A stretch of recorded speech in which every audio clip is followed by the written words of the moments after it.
All right, this is a huge development when it comes to Sri Lanka's political topography. We're learning that the leader of the opposition, Sajith Premadasa, perhaps one of the most vocal critics in the last few months, he's announced that he's withdrawing his candidature for the position of president. He was one of the 4 names that had been submitted. Now we're learning he's pulled back. Let's go over now to my colleague Abhishek Jha to understand more. Abhishek, just for our audiences, if you could tell us 2 things. A, tell us about this announcement as it's coming in, but also tell us what names remain in the candidacy, and also tell us about each of these names' chances, please. Okay, so currently there are 3 names that are mostly doing rounds. One is Dullas Ala Peruma, who is now being supported by Sajith Premadasa, who has withdrawn from the race of presidency.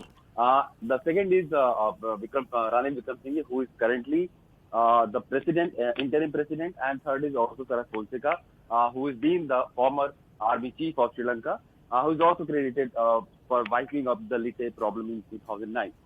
So these are the 3 main contenders now. Sajith, after the withdrawal of Sajith Premadasa from the race, today was the date when mostly the candidates had to file their nomination, and tomorrow the parliament will allow voters or all the 225 parliamentarians to cast their vote and elect a new president. Sajith Premadasa was trying to find support from other parties also, because he has support of almost 55 members from his own party, but he still needed almost 80, about like 75 more people, because 113 is the number, the magical number, which is required for any candidate to get elected as a president.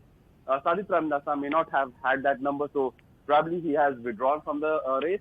But we'll still have to see how the equation among the political parties evolve, because there are rumors that Sajith Premadasa may like to become the prime minister. At the same time, somebody like Dullas becoming the president. So there can be some political settlement among the political parties as to who becomes president, and then accordingly who will become the prime minister, and whether or not some constitutional amendment will allow the prime minister to be the more powerful in the current setup of Sri Lankan democracy.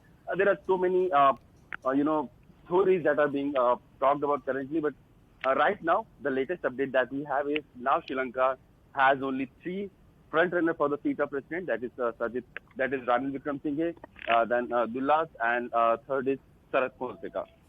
All right, Abhishek, thank you so much for that summary. For our audiences, that is all that we have for you on the show right now.